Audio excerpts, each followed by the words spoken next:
Ayan tungkol sa napakagandang babae. Para itong diyosa. Maraming kalalakihan ang nahuhumaling dito. Ang pangalan ng babae ay Aloha. Si Aloha ay nag-iisang anak ng mag-asawang Satur at Karina. Nakatira ang mga ito sa lumang bahay. Bihirang-bihira mo lang makikitang lumalabas ng bahay si Aloha at ang kanyang mga magulang. Pag lumabas ng bahay, ang mga ito ay parang takot sa tao. Napakalaki ng lumang bahay at ang bakuran nito ay napakalawak. Lumaki at nagdalaga si Aloha na walang kaibigan. Isang araw, lumabas ng bahay si Aloha kasama ang nanay niya. Pupunta sila sa bayan para bumili ng pangangailangan nila sa bahay.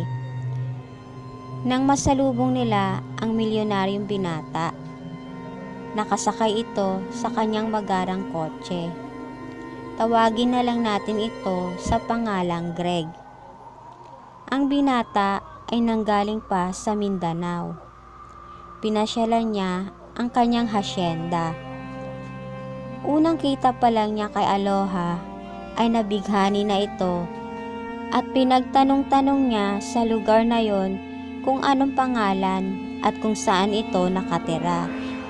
At di naglaon ay nalaman din ng binata kung anong pangalan ng babae at kung saan ito nakatira. Isang araw, nagulat ang dalaga at ang mga magulang nito. Hindi nila akalain na may mangahas na may umakyat ng ligaw sa dalaga. Unang kita pa lang ng dalaga sa binata ay nagkagusto na siya rito. Kinausap ng mga magulang ni Aloha ang binata. Sinabihan siya ng mga ito na wag nang babalik. Umiyak si Aloha.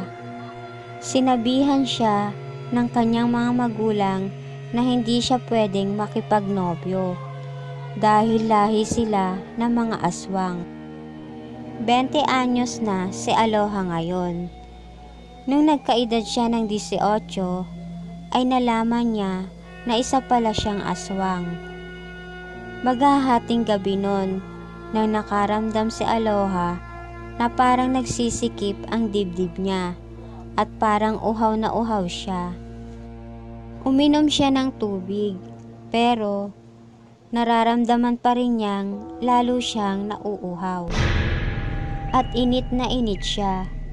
Lumabas siya ng pintuan ng kanilang bahay. Nakakita siya ng isang kambing at naramdaman niya na humahaba ang kanyang mga kuko at parang may pangil siyang nararamdamang lumalabas sa kanyang bibig. Hindi malaman ni Aloha ang gagawin niya. Hindi niya mapigilan ang kanyang sarili na lumapit sa kambing. Bigla niyang sinakmal ang kambing at binutas ng mga kuko niya ang leeg ng kambing at ininom ni Aloha ang dugo nito. Nagulat si Aloha nang makita niya sa harapan niya ang kanyang mga magulang. Umiyak siya ng umiyak.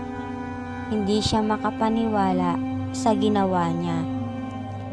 At ipinagtapat ng mga magulang niya na lahi sila ng mga aswang. Pero hindi sila pumapatay ng mga tao. Nag-aalaga sila ng mga hayop. Magmula nang nalaman ng dalaga na lahi sila ng aswang, ay lagi itong umiiyak at lagi rin itong malungkot. Isang gabi, nagulat si Aloha na may kumatok sa kanilang bahay. Binukas ito ng tatay ng dalaga. Nagulat sila nang nakita nila ang binata. Nagulat ang tatay ng dalaga. Bakit ba ang kulit mo?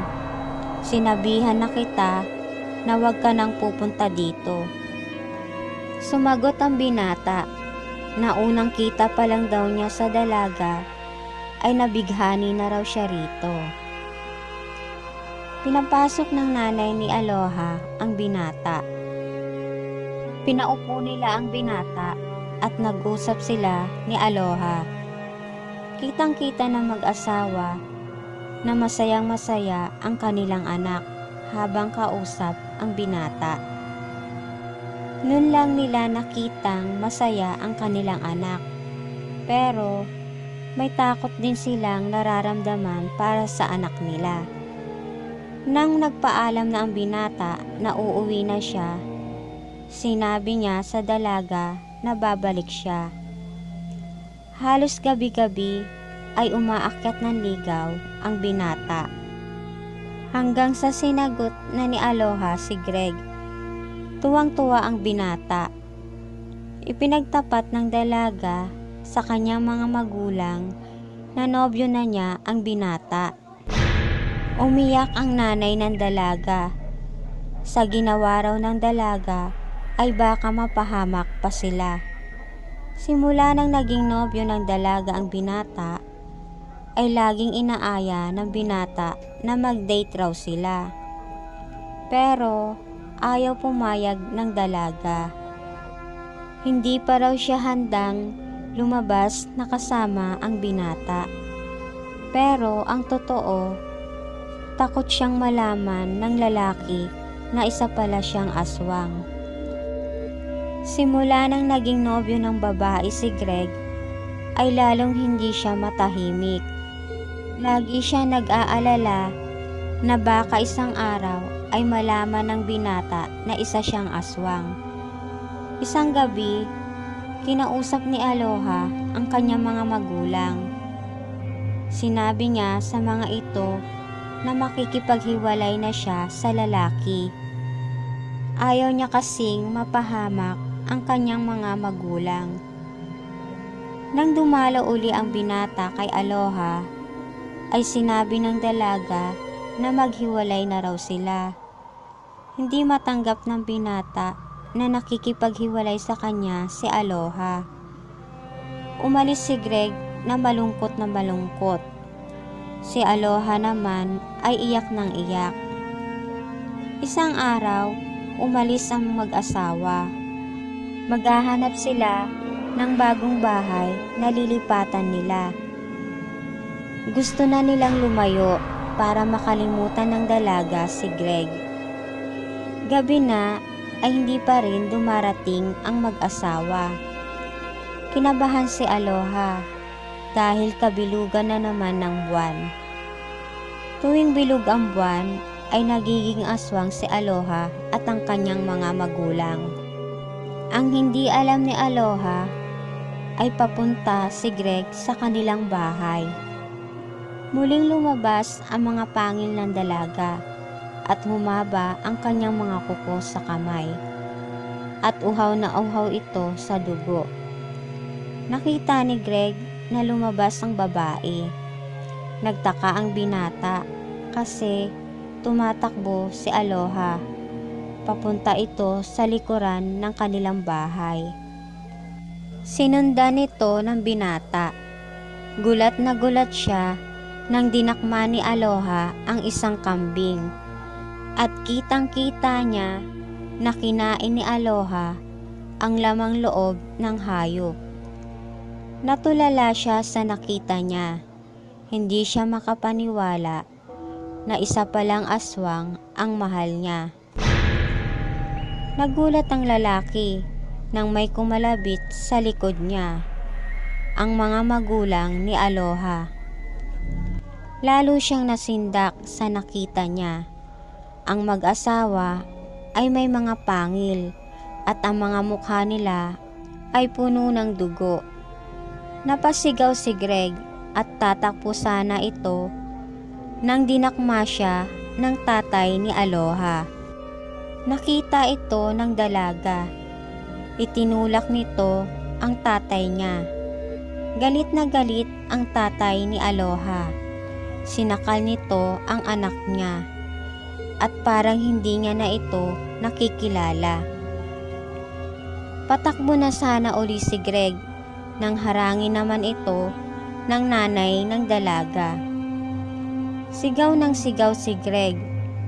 Nakita ito ng driver ng binata, kaya humingi ito ng saklolo sa mga tao. Nagdatingan ang mga tao.